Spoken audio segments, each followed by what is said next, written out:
जेके loan अस्पताल में लाल खून के काले कारोबार के खेल ने चिकित्सा महकमे के होश उड़ा दिए हैं। प्रशासन ने प्रकरण में जैसे ही लैब टेक्नीशियन किशन सहाय कटारिया को दबोचा तो साफ हुआ कि सरकारी ब्लड बैंक से प्लाज्मा चोरी होकर निजी ब्लड बैंक में सप्लाई हो रहा था।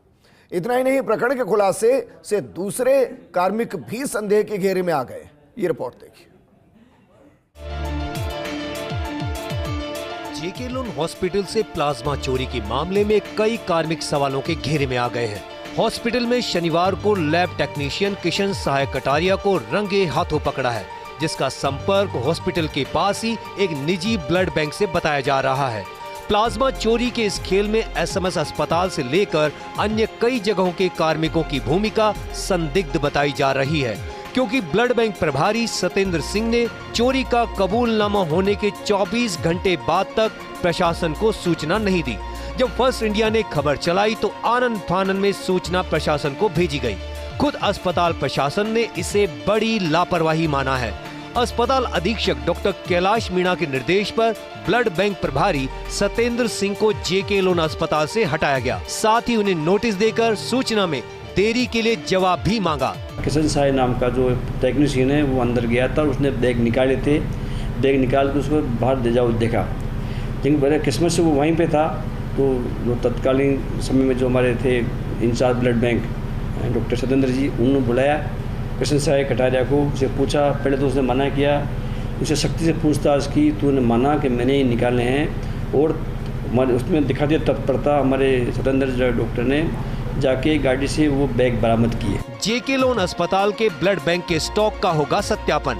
अस्पताल में प्लाज्मा चोरी प्रकरण को लेकर एसीएस सख्त। एसीएस शुभ्रा सिंह के निर्देश पर मुख्यालय से गठित की गई कमेटी में अतिरिक्त निदेशक अस्पताल प्रशासन डॉक्टर सुशील कुमार परमार, उप वित्तीय सलाहकार सुरेश चंद्र जैन, अतिरिक्त निदेशक एड्स डॉक्टर केसरी सिंह, औषधि नियंत्रक प्रथम डॉक्टर अजय फाटक को किया गया है शामिल। यह कमेटी अस्पताल के ब्लड बैंक के स्टॉक का सत्यापन और ऑडिट करेगी। साथ ही सीसीटीवी फुटेज आदि के माध्यम से अनुसंधान कर 3 दिन में देगी रिपोर्ट। ब्लड बैंकों की गुणवत्ता सुधार के लिए बनेगी नई पॉलिसी। अस्पताल में प्लाज्मा चोरी प्रकरण को लेकर एसीएस सख्त। एसीएस शुभ्रा सिंह ने जांच कमेटी गठित करने के साथ ही दी जानकारी। सिंह ने बताया कि ब्लड बैंकों की गुणवत्ता में सुधार के प्रति विभाग गंभीर। 29 अप्रैल को ही हाई लेवल बैठक आयोजित कर लिए गए थे अहम फैसले। बैठक में राज्य के समस्त ब्लड बैंकों के गुणवत्ता सुधार एवं निर्धारित मानकों के अनुरूप संचालन के लिए नई पॉलिसी के दिए थे निर्देश। साथ ही सभी ब्लड बैंकों को एक सॉफ्टवेयर से जोड़ने के भी निर्देश दिए थे, ताकि इनका रियल टाइम ऑनलाइन असेसमेंट हो सके और आमजन को ब्लड उपलब्धता की जानकारी पारदर्शिता के साथ ऑनलाइन ही मिल सके। उन्होंने कहा कि जेके लोन अस्पताल में सामने आए प्रकरण की गहन से होगी जांच पड़ताल। जांच में दोषी पाए जाने वाले कार्मिकों पर सख्त कार्रवाई अमल में लाई जाएगी। इतना ही नहीं, भविष्य में ब्लड बैंकों में अनियमितताएं नहीं हो, इसके लिए एक मजबूत ब्लड ट्रांसफ्यूजन सिस्टम तैयार किया जा रहा है।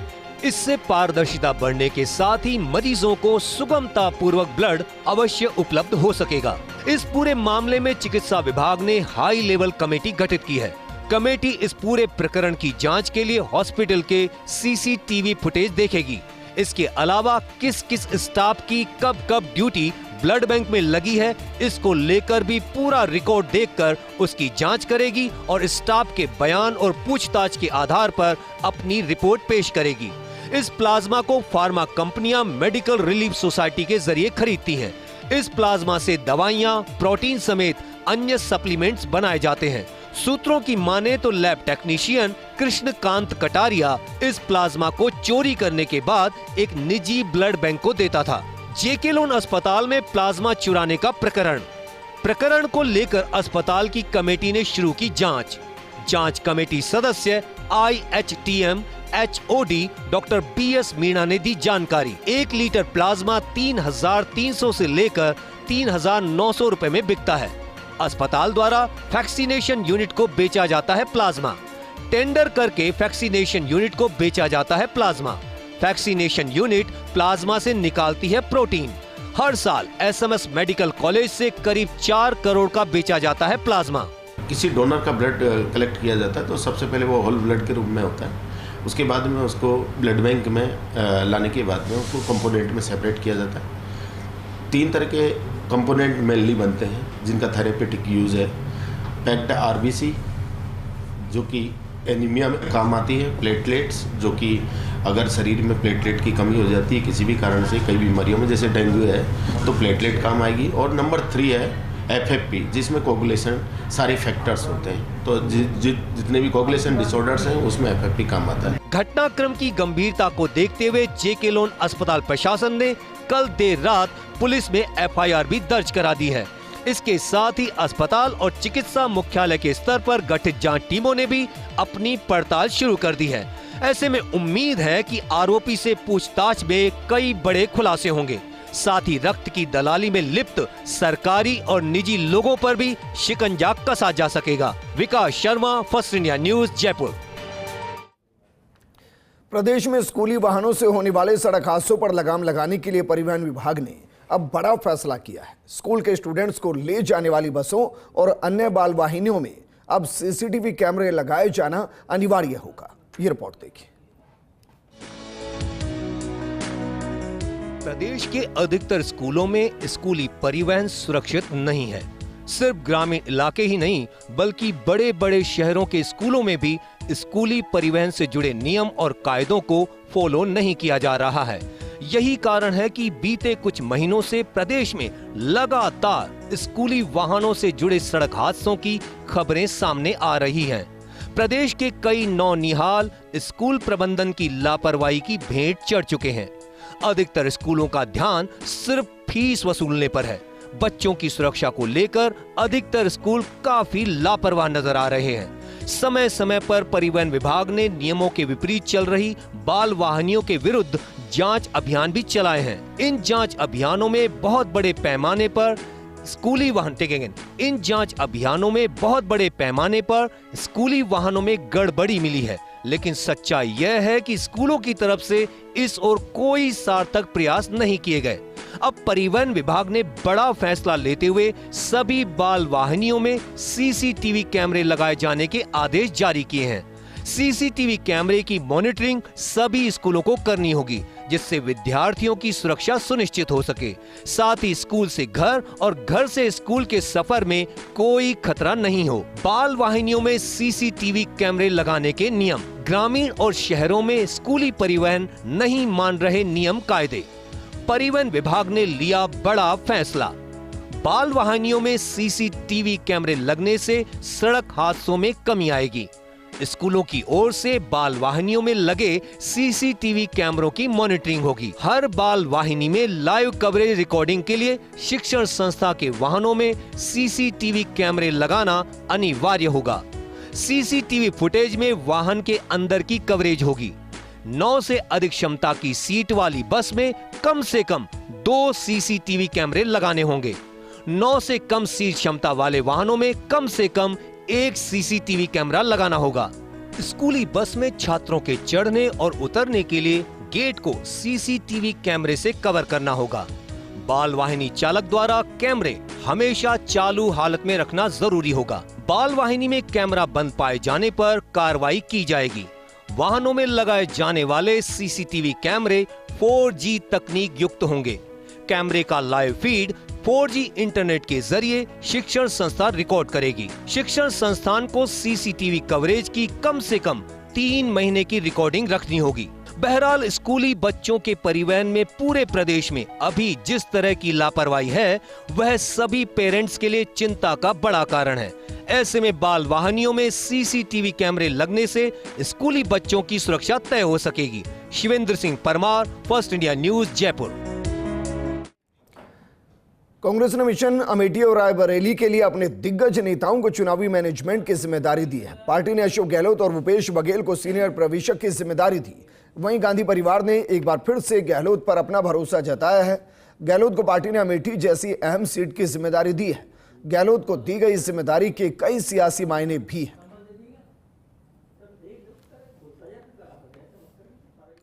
25 सितंबर के सियासी घटनाक्रम के बाद हर कोई यही चर्चा कर रहा था कि अशोक गहलोत और गांधी परिवार में अब दूरियां बढ़ चुकी हैं, लेकिन अमेठी जैसी अहम सीट की जिम्मेदारी देने के बाद कह सकते हैं कि इन अटकलों पर ब्रेक लग चुके हैं कि अशोक गहलोत गांधी परिवार के लिए कितने ज़रूरी और कितने करीबी हैं। कैमरा पर्सन तीरथ के साथ मैं Dinesh Dangi, first India news, Jaipur. Barmer की शिव विधानसभा से पूर्व विधायक अमीन खान बाड़मेर जिला मुख्यालय पहुंचे, जहां उन्होंने गांव की आबादी और गोचर को लेकर कलेक्टर से मुलाकात की। इस दौरान अमीन खान ने निष्कासन को लेकर कांग्रेस पार्टी पर निशाना साधा। अमीन खान ने कहा कि कांग्रेस को अब हम जैसे लोगों की जरूरत नहीं है और इसीलिए मुझे 6 साल के लिए निष्कासित किया है। जाट मेरे खिलाफ हैं, इसलिए मुझे कांग्रेस से निष्कासित किया गया है। अब उनको जरूरत नहीं है हमारे जैसे आदमियों की। हाँ। और अब निष्कासन 6 साल के लिए किया है। हाँ। अब 6 साल मेरी उम्र ही नहीं अब बची है, 85 साल का मैं हो गया। अब निष्कासन के आदेश के क्या हाल होगा।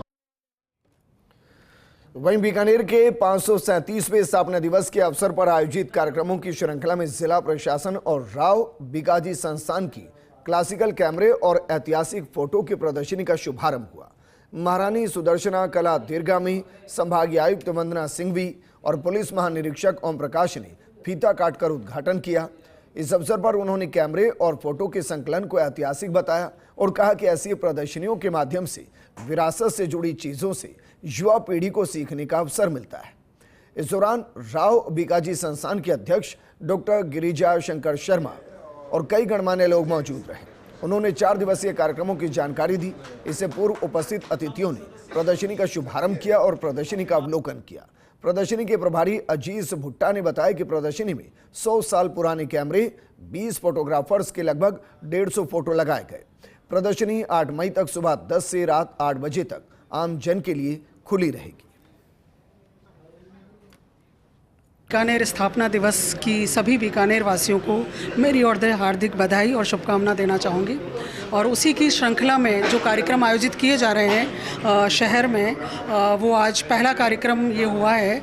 फ़ोटो कैमराज और पुराने फ़ोटोज़ का प्रदर्शन है और इस संग्रह में मैंने देखा है कि लगभग 100 साल से अधिक पुराने कैमरे यहाँ पर हैं और किस प्रकार से प्लेट कैमरा, शटर कैमरा काम में लिया जाता था, वो एक बहुत ही हम सब के लिए एक कौतूहल का विषय है। और मैं चाहूँगी कि अधिक से अधिक जो बीकानेर के वासी हैं इस प्रदर्शनी का अवलोकन करें। बीकानेर स्थापना दिवस के उपलक्ष्य में आज फोटोग्राफर्स के द्वारा एक प्रदर्शनी का आयोजन किया गया है और जिसमें 100 साल पुरानी जो फ़ोटो से लेकर के और आज तक के फ़ोटो भी सम्मिलित किए गए हैं।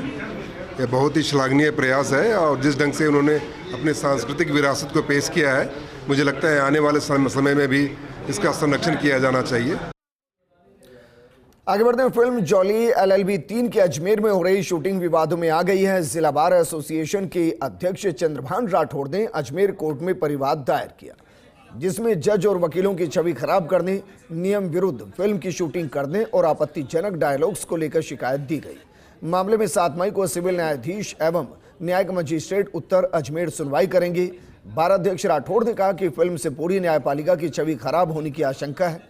ऐसे में फिल्म की स्क्रिप्ट कोर्ट में मंगवाकर आपत्तिजनक कंटेंट पहले ही हटवा दिए जाए। जोली LLB की शूटिंग अजमेर में हो रही है और पहले भी जोली LLB पार्ट 1 और 2 हमने देखा है। उन पार्ट्स को देखने से पता चलता है कि इन फिल्मों के माध्यम से, फिल्में एक समाज का दर्पण होता है जिसको हर इंसान, बच्चा देख कर फॉलो करने लगता है। फिल्म को फिल्म नहीं मानता। न्यायपालिका की एक तरीके से छवि बनी हुई है, उस छवि को इन फिल्मों के माध्यम से खराब की जा रही है। आप देखिए उस पिक्चर में जज साहब का रोल बताया जिसका भी, तो वो वहाँ गुटखा खा रहा है डाइस पे नीचे आके बैठ के हड़ताल पे बैठ रहे हैं, जबकि ऐसा कुछ नहीं होता। सब इंस्पेक्टर भर्ती परीक्षा 2021 पेपर लीक से जुड़ा प्रकरण मामले में 12 आरोपियों की रिहाई पर रोक का मामला मामले में कोर्ट नंबर 15 ने एक्सेप्शन किया है। अब इस प्रकरण में मंगलवार सुबह 11 बजे हाईकोर्ट में सुनवाई होगी। जस्टिस सुदेश बंसल की एकल पीठ में सुनवाई होगी। पिछली सुनवाई में हाईकोर्ट ने प्रकरण का रिकॉर्ड किया था तलब और मामले का निचली अदालत से पूरा रिकॉर्ड किया गया था तलब। राज्य सरकार की याचिका पर कल होगी सुनवाई। राज्य सरकार की तरफ से एडवोकेट अनुराग शर्मा कर रहे पैरवी। आरोपियों की तरफ से advocate Ramit Pareek, doctor Mahesh Sharma, advocate Vipul Sharma और वेदांत शर्मा कर रहे थे पैरवी। जोधपुर में मां और बेटे ने कड़ी मेहनत कर 8.5 फीट की जूती बनाई है, जो जल्द वर्ल्ड रिकॉर्ड में शामिल होने वाली है। चमड़े पर कसीदाकारी करने वाली चंद्रा देवी, बेटे मोहनलाल और 3 महिला कारीगरों ने कई दिनों की मेहनत के बाद 8.5 फीट की जूती बनाई। जूती बनाने में लागत 1.5 लाख रुपए के आसपास आई। चमड़े पर कसीदाकारी कर 8.5 फीट की जूती बनाने में मधुबनी आर्ट को फोकस किया गया। कारीगर चंद्रा देवी के बेटे मोहनलाल ने बताया कि मां जब 12 साल की थी तब से जूतियां बनाने और कसीदाकारी का काम कर रही है। चंद्रा देवी को राष्ट्रपति पुरस्कार भी मिल चुका है।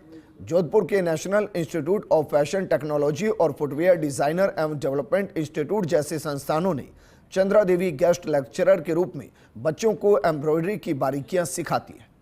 चंद्रा देवी और मोहनलाल ने जूतियां बनाना सीखने के लिए यूरोप, अमेरिका और ऑस्ट्रेलिया से लोग आते हैं।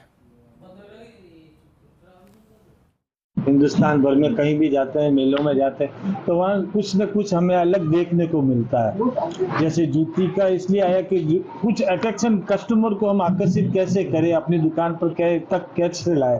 तो हम ऐसा कुछ ले जाए तो कस्टमर दूर से नजर आए कि यहाँ पर कोई जूती की दुकान है, तो कस्टमर ऑटोमेटिक हमारी दुकान पर खींचा।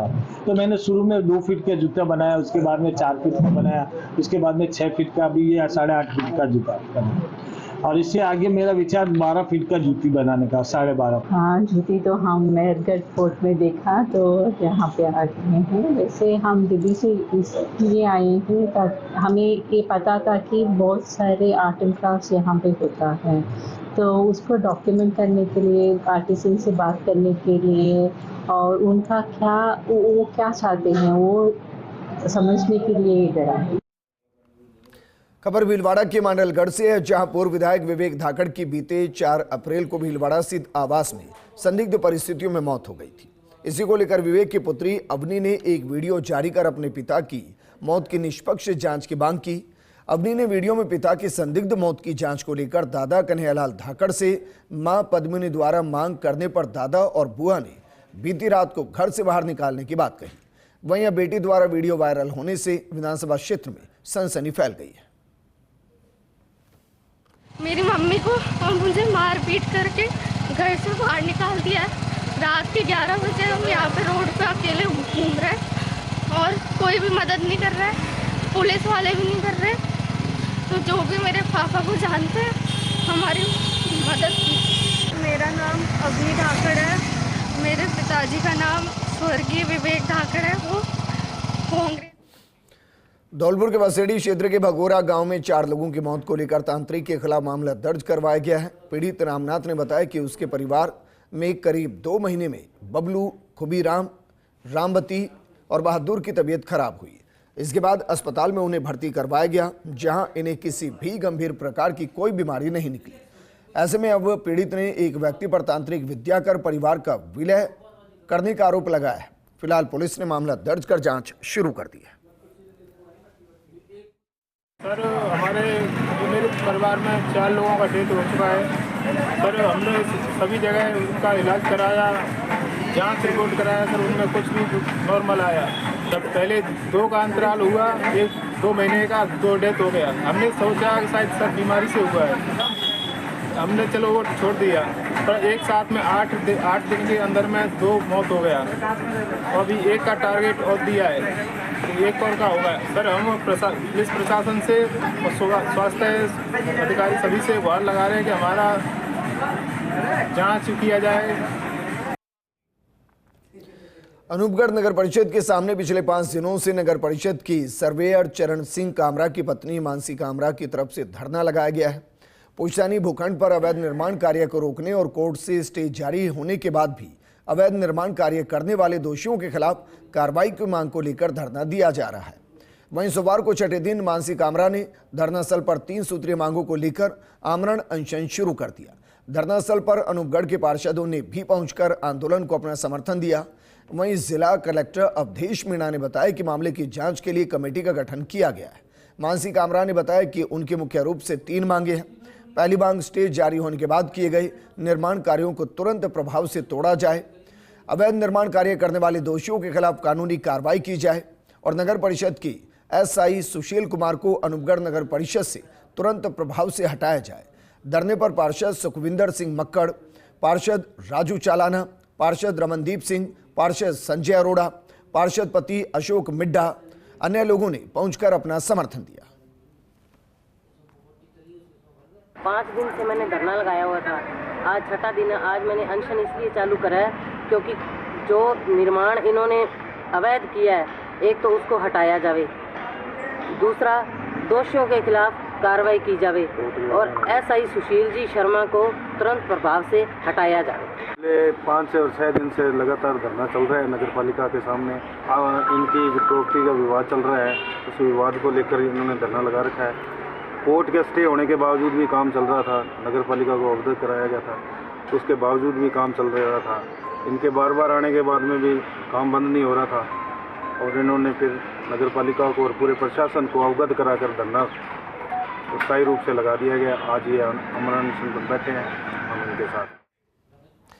आगे बढ़ते हैं। श्री गंगानगर से खबर है, बिंचेवाला में बैंक के आगे किसानों का प्रदर्शन। पंजाब एंड सिंध बैंक के बाहर किसानों ने डाला पड़ाव। ऑनलाइन किसान की जमीन नीलामी को लेकर किसान कर रहे विरोध प्रदर्शन। 27 ML के किसान ने बैंक से लिया था जमीन पर लोन। बैंक ने परिवार की 18 बीघा जमीन 27 लाख में कर दी ऑनलाइन नीलाम।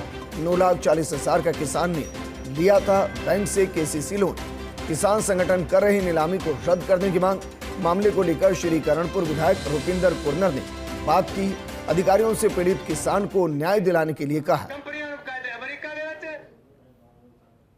ये एक 27 ML के अंदर किसान है, राम दलित किसान है, उसकी जमीन PSB बैंक से जो KCC लोन ले रखा था उसको नीलाम किया गया है और DRT के माध्यम से नीलामी हुई। नीलामी पूरी तरीके से अवैध है क्योंकि उसमें नीलामी के नियमों का पालन नहीं किया गया।